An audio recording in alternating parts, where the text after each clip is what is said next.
Sebelumnya saya di Federasi Serikat Pekerja Transport Indonesia ini bermula dari kepengurusan tingkat PUK, pimpinan unit kerja yang ada di Kecamatan Tuama, Kabupaten Siak. Pada saat itu kita di atas dari anggota. Setelah itu kita menjadi pengurus di PUK Finans Sumatera Timur. Dan pada saat itu ketuanya Bobi Mariapto. Setelah itu juga kita diangkat juga oleh yang mengesahkan kita pada saat itu zamannya Haji Cahari, Ketua DPC Media, yang beliau itu juga pada tahun 2014, dan juga ada SK kemarin dari Ketua DPC yang saya ketika namanya Meros Kumana. Selanjutnya saya juga pernah menjabat sebagai sekretaris PUK PT Multimaterial di Kabupaten Siak juga di Kecamatan Tuama, dan SK yang kita terima pada saat itu langsung ditandatangani oleh Saud Syarul dan juga ya SK PUK khusus dari Provinsi Banten. Selanjutnya di tahun 2023 setelah dinonaktifkannya jabatan yang kedua pertama dan Sumatera, kita diangkat jadi susunan kepengurusan PLT pelaksana tugas di DPC SPD Kabupaten. Jadi sama. boleh saya simpulkan selama itu Kurang lebih ada 10 tahun di organisasi itu maksudnya. di organisasi. Nah, terkait dengan kejadian yang belakang ini menjadi heboh, itu kira-kira Bapak bisa jelaskan secara rinci. Kira penyebab awal permasalahan ini dimulai dari kapan? Sebenarnya permasalahan ini permasalahan internal. Adanya ketidakpatuhan daripada pengurus DPC Kabupaten Siak kepada pimpinan pusat. Dalam hal ini pimpinan pusat yang menaungi DPC yang ada di Kabupaten Siak itu diketuai oleh Surya Bakti Bangla. Terkait hal itu, adanya pelanggaran yang dilakukan oleh ketua yang lama, yaitu Saudara Nelson Manado, kepada organisasinya, yang dimana organisasi kita ini FSBD ini ada namanya ADART. Di dalam ADART di pasal 10 itu ada sanksi-sanksi, bahkan mencopot dari jabatannya dan keanggotaannya apabila sudah tidak lagi mengikuti atau tidak lagi mengakui peraturan organisasi dan juga ketentuan organisasi, di mana ini sangat dilarang. Maka dari itu sesuai dengan hasil rapat pleno yang dilakukan oleh pimpinan DPD Provinsi Siak dan juga disampaikan kepada DPD pusat, dan hal ini ketua umum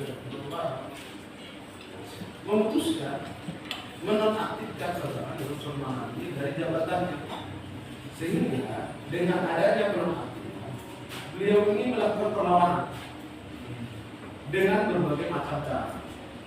Maka dalam hal ini kita sangat menyayangkan masih ada juga anggota-anggota kita sekarang yang terprovokasi terhadap pergantian kepengurusan ini.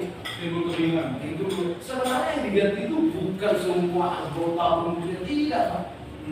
Yang diganti itu adalah ketua sama sekretarisnya, dan itu sudah dilakukan penonaktifan dari jabatannya.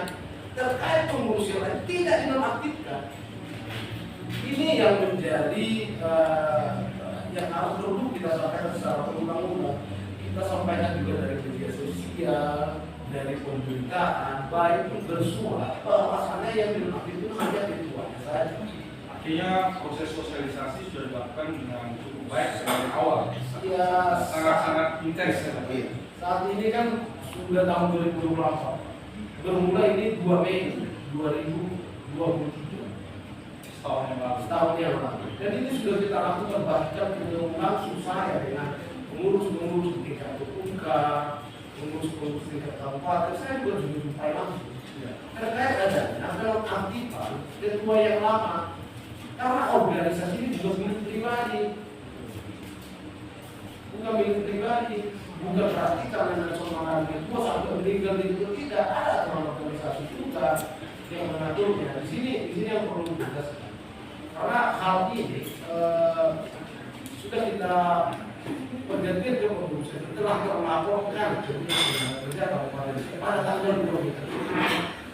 Jadi langkah-langkah yang sudah dilakukan baru-baru ini seperti apa? Bisa ceritakan?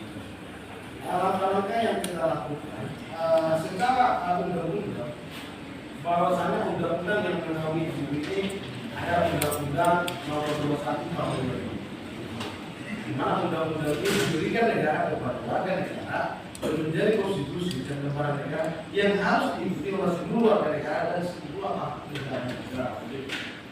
Maka dalam hal ini sesuai dengan amanah undang-undang, kita sebagai pengurus yang baru diwajibkan melakukan pelaporan kepada instansi yang terkait, di mana di dalam undang-undang itu dinyatakan bahwasanya instansi yang terkait dengan dinas tenaga kerja Kabupaten Kota Indonesia, kita sudah melakukan pelaporan itu sudah awal 2 Mei 2023, Setahun yang lalu. yang lalu. Dan apa yang kita dapatkan Apa tanggal pada saat itu? Surat tanda terima pelaporan yang diberikan oleh Disnaker Kabupaten Siak kepada kita pengurus ditangguhkan, Pak. ditangguhkan.